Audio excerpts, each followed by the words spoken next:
എല്ലാവർക്കും നമസ്കാരം. Welcome back to നിയാൻസ്.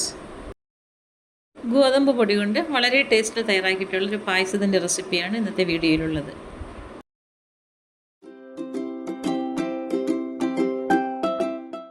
ഇത് തയ്യാറാക്കുന്നതിന് വേണ്ടി ആദ്യം 1/4 കപ്പ് പാല് ഒരു ബൗളിലേക്ക് ഒഴിച്ചു കൊടുക്കാം. അതിലേക്ക് 2 ടേബിൾ സ്പൂൺ ശർക്കര ചിരകിയതും കൂടി ചേർത്ത് കൊടുത്ത് നന്നായിട്ടൊന്ന് മിക്സ് ചെയ്തെടുക്കാം. ശർക്കര നല്ലതുപോലെ പാലിൽ ഹലിയിച്ചെടുത്തതിന് ശേഷം അതങ്ങോട്ട് മാറ്റി വയ്ക്കാം. ഇനി 1/4 കപ്പ് ഗോതമ്പ് മാവ് ഒരു പാത്രത്തിലേക്ക് ഇട്ട് കൊടുക്കാം. അതിലേക്ക് 2 ടേബിൾ സ്പൂൺ അരിപ്പൊടിയും കൂടി ചേർത്ത് കൊടുക്കാം. പിന്നീട് 1 ടീസ്പൂൺ നെയ്യും കൂടി ചേർത്ത് കൊടുക്കാം. പിന്നെ ഒരു നുള്ളു ഉപ്പും കൂടി ഇതിലേക്ക് ഇട്ട് കൊടുത്ത് കൈകൊണ്ട് നന്നായിട്ട് ഇതിനെ ഒന്ന് മിക്സ് ചെയ്തെടുക്കാം. പത്തിരിക്കും ഇടിയപ്പത്തിനും ഒക്കെ തയ്യാറാക്കി വെച്ചിരിക്കുന്ന വറുത്ത അരിപ്പൊടിയാണ് ഇതിലേക്ക് ചേർത്ത് കൊടുത്തിരിക്കുന്നത്. ഇതുപോലെ നന്നായി കൈകൊണ്ട് മിക്സ് ചെയ്തതിന് ശേഷം നമ്മൾ നേരത്തെ പാലിൽ കലക്കി വെച്ചിരിക്കുന്ന ശർക്കര ഇതിലേക്ക് ഒഴിച്ചു കൊടുത്ത് നല്ലതുപോലെ ഒന്ന് കുഴച്ചെടുക്കാം. ഇത് കുഴച്ചെടുക്കുമ്പോൾ നല്ല സോഫ്റ്റ് ആയിട്ടുള്ള ഒരു ടെക്സ്ചറാണ് ഇതിന് വേണ്ടത്. ഈ ഒരു രീതിയിൽ മാവ് കുഴച്ചെടുത്തതിന് ശേഷം ഇതിൽ നിന്നും കുറേശ്ശെയായിട്ടെടുത്ത് കയ്യിലേക്ക് വെച്ച് കൊടുത്ത് നന്നായിട്ട് ഇതുപോലെ നീളത്തിൽ ഉരുട്ടിയെടുക്കാം. വളരെ കുറച്ച് മാവ് മാത്രം എടുത്തിട്ട് നന്നായിട്ട് ഇതേപോലെ നീളത്തിൽ വേണം ഇതിനെ ഒന്ന് ഉരുട്ടിയെടുക്കാൻ. ഈ ഒരു രീതിയിൽ എല്ലാം തയ്യാറാക്കി എടുത്തിട്ടുണ്ട്. ഇനി നമുക്ക് 1 കപ്പ് പാൽ ഒരു പാത്രത്തിലേക്ക് ഒഴിച്ചു കൊടുക്കാം.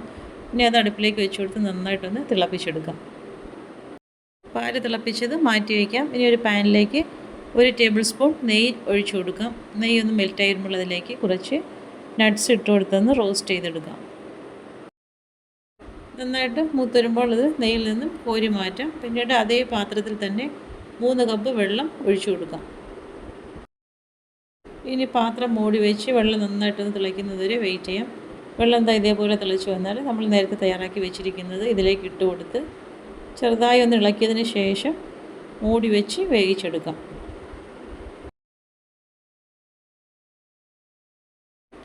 ഇപ്പോൾ കഷ്ണമൊക്കെ നന്നായിട്ട് വെന്ത് വന്നിട്ടുണ്ട്. ഈ ഒരു സമയമാകുമ്പോഴേക്കും ഇതിലേക്ക് 1 കപ്പ് ശർക്കരയും കൂടി ചേർത്ത് കൊടുക്കാം. ശർക്കരയും ചേർത്ത് കൊടുത്ത് നല്ല ദൂരെ ഒന്ന് മിക്സ് ചെയ്ത് കൊടുത്തതിന് ശേഷം മൂടി വെച്ച് വീണ്ടും ഒന്നുകൂടി ഒന്ന് വേവിച്ചെടുക്കാം. ഇനി ഒരു പാത്രത്തിലേക്ക് 2 ടേബിൾ സ്പൂൺ ഗോതമ്പ് പൊടി ഇട്ട് കൊടുക്കാം. അതിലേക്ക് 1/4 കപ്പ് വെള്ളവും കൂടി ചേർത്ത് കൊടുത്ത് നന്നായിട്ട് ഇതിനെ ഒന്ന് കട്ടയൊന്നും ഇല്ലാതെ ഒന്ന് കലക്കിയെടുക്കാം. അത് ശർക്കരയും ചേർത്ത് കൊടുത്തതിന് ശേഷം നന്നായിട്ട് തിളച്ച് ഒന്നുകൂടി ഒന്ന് വറ്റി വന്നിട്ടുണ്ട്. ഈ ഒരു സമയമാകുമ്പോഴേക്കും കലക്കി വെച്ചിരിക്കുന്ന ഗോതമ്പ് മാവ് ഇതിലേക്ക് ഒഴിച്ചു കൊടുത്ത് വീണ്ടും നല്ലതുപോലെ ഒന്ന് മിക്സ് ചെയ്തെടുക്കാം. ഈ മാവും കൂടി ചേർത്ത് കൊടുക്കുമ്പോൾ ചെറുതായിട്ടൊന്ന് തിക്കായിട്ട് വരും. ഇനി ഈ ഒരു സമയമാകുമ്പോഴേക്കും അതിലേക്ക് കുറച്ച് ചുക്കും ഏലക്കയും കൂടി ചേർത്തുള്ള പൊടിയും ചേർത്ത് കൊടുത്ത് 1 ടീസ്പൂൺ നെയ്യും കൂടി ചേർത്ത് കൊടുക്കാം. നല്ലതുപോലെ ഒന്ന് മിക്സ് ചെയ്തെടുക്കാം.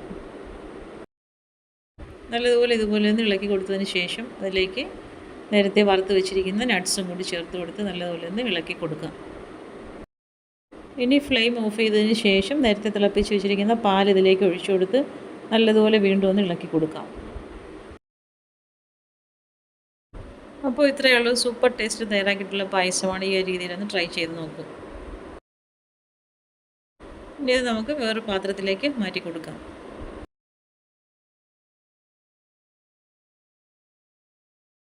എപ്പോഴും തയ്യാറാക്കുന്ന പായസത്തിൽ നിന്ന് വ്യത്യസ്തമായി ഈ രീതിയിലൊന്ന് തയ്യാറാക്കി നോക്കൂ.